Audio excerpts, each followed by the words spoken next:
এবার এমন এক পরিবারের সন্ধান আপনাদের দেব যারা বছরের পর বছর পান্তা খেয়ে ব্লাড প্রেশার নেই, ব্লাড সুগার নেই, দিব্যি ফিট। দেখুন, পান্তা খেয়ে শান্ত হয়ে কাপড় দিয়ে গায়ে গরু চড়াতে পাচন হাতে রাখাল গিয়ে যায়। ওপার বাংলায় জন্ম, গ্রাম্য মাটির গন্ধ মেখে বেড়ে ওঠা। সকালে পান্তা, দুপুরে পান্তা, রাতেও পান্তা, পান্তাময় পা দিয়েও বদলায়নি সেই অভ্যেস। এভাবেই কেটে গেল অনেকগুলো বছর।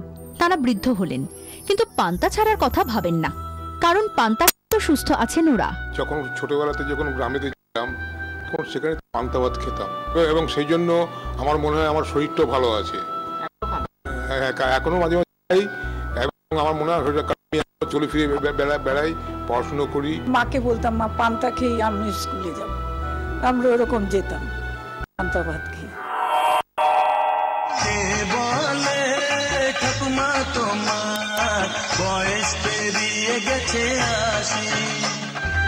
জাঙ্ক খাবার নৈবচ, ফাস্ট ফুড, ভাজা পোড়া জাতীয় খাবার মুখে তোলেন না। সামান্য শারীরিক সমস্যায় ওষুধ খান না, তাই তিনি গর্বের সঙ্গে বলতে পারেন, আমার ব্লাড প্রেশার নেই, চেক করি ব্লাড প্রেশার নর্মাল, কেমন সুগারও নর্মাল, এই আছি আর কি। 83 বছর এমন তরতাজা থাকার রহস্য কি? উত্তর কলকাতার বনেদি বাড়ির কর্তাটি যে এখনো নিয়ম করে এমন ভাবেই নুন, কাঁচা লঙ্কা, পেঁয়াজ সহযোগে পান্তা ভাত খান। জুৎসই করে মেখে দেন স্ত্রী। ভাজাভুজি খাওয়ার চেয়ে পান্তা ভাত খাওয়া অনেক ভালো।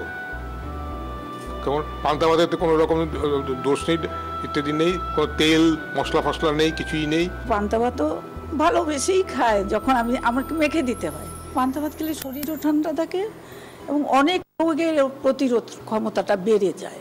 নতুন প্রজন্মের কাছে পান্তা নয়, পিৎজা বার্গারই বেশি পছন্দের। ঠাকুমা দাদুকে মেখে টেকে দেয়, যখন ওই দেখি খায়, কিন্তু আমি ঠিক খুব একটা পছন্দ করি না। কিন্তু জানেন পান্তার উপকারিতা। পান্তা ভাত খেলে পেটের ঠান্ডা থাকে, অনেক রোগ ব্যাধি হয় না, তো সেই জোর করলে খাই। দাদু ঠাকুমাকে কাছ থেকে দেখছেন প্রণমিতা, দেখছেন তাঁদের জীবনী শক্তি, জানেন পান্তার উপকারিতা। তারপরেও যদি পিৎজা বার্গারে আসক্তি না কমে, বিপদ আসন্ন। 24 ঘন্টার জন্য ক্যামেরায় মিন্টু বসাকের সঙ্গে কমলাক্ষ ভট্টাচার্যের রিপোর্ট, কলকাতা। ফোনে কে আছেন বলুন? নমস্কার, বলুন। আমি স্বপনজানির উপর রাঁচির থেকে বলছি। আমার একটাই প্রশ্ন বাবুদের কাছে, যে ভাত তো আমরা দুরকম চালেরই খাই, আতপ চালও খাই আর সিদ্ধ চালও খাই। এবার ব্যাপারটা পান্তা ভাত কোন চালে বেশি উপকারী? শুনতে থাকুন, ধন্যবাদ। আর আছেন? হ্যালো হ্যালো, গুড ইভিনিং, বলুন। আচ্ছা, আমি যে জিনিসটা জানতে চাইছি, ধরুন রাতের ভাতটাতে পান্তা থাকলে পরের দিন দেখা গেল সমস্ত আইটেম গরম গরম রান্না, আর সেটাতে কন্ট্রাডিক্টরি হচ্ছে না? পান্তা ভাতের সঙ্গে রান্না সমস্ত কিছু আইটেম গরম।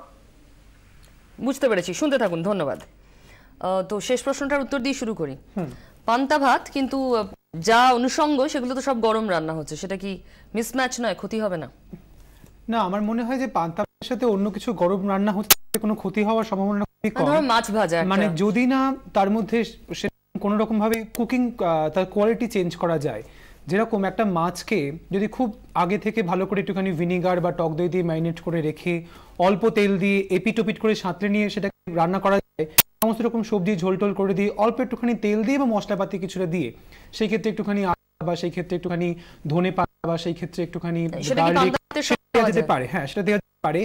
যদি একটা মাছকে অনেকটা তেলে খুব ভালো করে বেশি করে ফ্রাই করা হয়, যদি অনেকক্ষণ ধরে জিনিসকে ফ্রাই করা হয়, ভাজা হয়, তার মধ্যে ফ্রি র্যাডিক্যাল তৈরি হয়। এই ফ্রি র্যাডিক্যাল কিন্তু আলটিমেটলি পরে গিয়ে সেটা কার্ডিও রিস্ক বা ডায়াবেটিস মানে ডিপ ফ্রাই থেকে শ্যালো ফ্রাইটা অনেক বেশি বেটার। আচ্ছা, আরো একটা প্রশ্ন ছিল, কোন চালের ভাত? আমার মনে হয় যদি পান্তা ভাত করতেই হয়, যেটাকে বাংলায় আমরা বলি ঢেঁকি ছাটা চাল বা যেটাকে বলি অর্ধ বা পারবয়েলড রাইস, এই চালটা করাটাই বেটার হয়। কেন কি ঢেঁকি ছাটা চালের মধ্যে তার যে কমপ্লেক্স কার্বোহাইড্রেটের মাত্রাটা বেশি থাকে এবং তার ফাইবারের গুণটা অনেক বেশি থাকে, যেটাকে বলি আমরা বা ইনসলুবল ফাইবার। পেয়ে গিয়েছেন তিনি। টেলিফোনে আরো কেউ রয়েছেন, একটু শুনে নি, বলুন।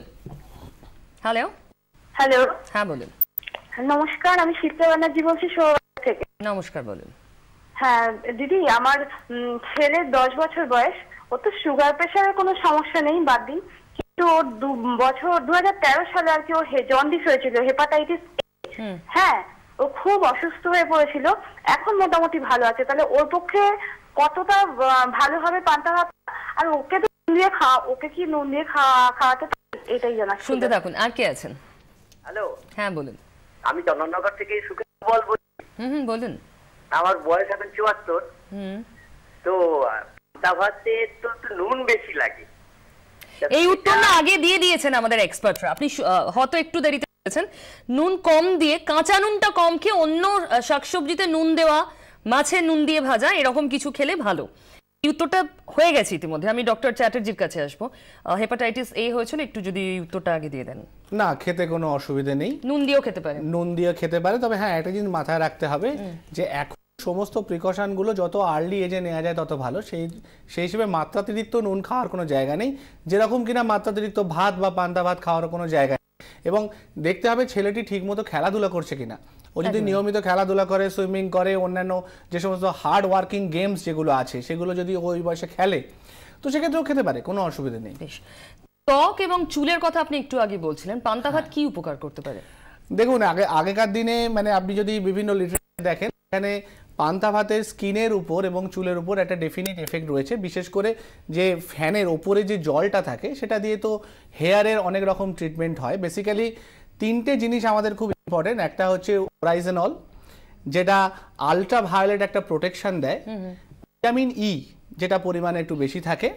আরেকটা হচ্ছে phenolic acid. Phenolic acid anti oxidant হিসেবে কাজ করে। এই তিনটে জিনিস পান্তা ভাতে থাকে এবং এই তিনটে জিনিস কিন্তু আমাদের স্কিন এবং চুল দুটোর উপরই খুব ভালো প্রভাব বিস্তার করে। মানে ত্বকের বাড়াতে গেলে পান্তা ভাত খাওয়া ভালো। ত্বকের জেল্লাও যেমন বাড়ে, অন্যদিকে তেমনি ডিপিগমেন্টেড যে সমস্ত স্পট আছে বা আলট্রাভায়োলেট রে প্রোটেকশন, এই দুটোরও একটু এফেক্ট আছে। বাহ, মানে অসাধারণ উপকারিতা। তাহলে কিন্তু আমি অনিত্রর কাছে জানতে চাইবো, পান্তা ভাত সম্পর্কে একটা সাধারণ ধারণা হচ্ছে এটা মোটা করে দেয় বেশি খেলে। যে কোনো রকমের পান্তা ভাত কিন্তু সত্যি ভালো, কারণ পান্তা ভাত ঠিক তার পরিমাণ অফ মাইক্রোনিউট্রিয়েন্ট অনেক বেশি বাড়ছে, যেটা আমরা দেখলাম। আয়রনের পরিমাণ বাড়ছে, পটাশিয়াম ঠিক থাকছে, সোডিয়ামের পরিমাণ কমছে, এবং তার সঙ্গে সঙ্গে যে ওর মধ্যে যে সমস্ত হওয়ার জন্য যে প্রোবায়োটিক্স অর্থাৎ গুড ব্যাকটেরিয়া, উপকারী ব্যাকটেরিয়া, যে আমাদের গাট ফাংশনকে খুব ভালো হেল্প করতে সাহায্য করে। এবং তার সঙ্গে সঙ্গে যে সমস্ত এনজাইমসগুলো আছে, প্যানক্রিয়াটিক এনজাইমস বা প্রোটিওলাইটিক এনজাইমসগুলো আছে, তার যে ফাংশনসটা খুব ভালো হয়, ফলে খাবার খুব সহজে হজম করা যেতে পারে। ফলে সেই কারণে পান্তা ভাতকে বলা হতো খুব সহজে হজম করা খাবার, মানে খুব সহজে হজম করা যায়, ইজি ডাইজেস্টেড ফুড। কিন্তু মোটা হওয়ার জন্য কিন্তু পান্তা ভাত তো আলটিমেটলি একটা স্টার্চি ফুড এবং সেটা একটা কার্বোহাইড্রেটই বটে। যদি আমি বেশি বেশি করে কার্বোহাইড্রেট খাই, কোনো রকমের এক্সারসাইজ ছাড়া, কোনো রকমের লাইফস্টাইল মডিফিকেশন ছাড়া, একই রকম ভাবে, তাহলে কিন্তু অবশ্যই ওজন আমার বাড়বে। দিনে 3 বার পান্তা ভাত খেলাম, এক্সারসাইজ করলাম না, সেটা কিন্তু একদমই ফিট রাখবে না। একটা কোশ্চেন যে করেছিল যে পান্তা ভাত কোন সময় খাওয়া যেতে পারে।